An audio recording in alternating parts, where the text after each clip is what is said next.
大家知唔知道香港都有大型瀑布㗎？就係喺梧桐寨啦。由元朗坐64K 往大埔方向，途經錦上路西鐵站，去到牛欄窩站落車，隔離就有條小路入去，向住萬德苑方向行。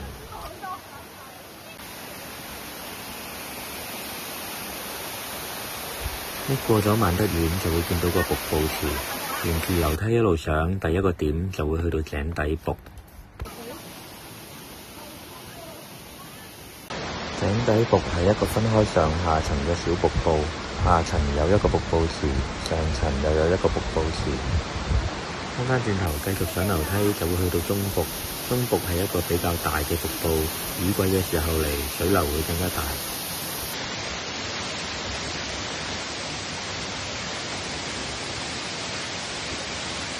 過咗中瀑，繼續上樓梯就會嚟到主瀑布。主瀑係一個巨型瀑布，有成30米高，非常壯觀㗎。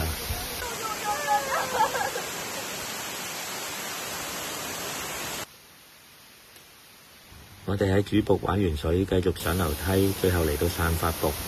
離開散髮瀑，沿住樓梯一直上，去到盡頭會見到一個十字路口。左手邊就係去玉女瀑同埋龍鬚瀑，不過條路會比較危險，同埋有機會要間水行。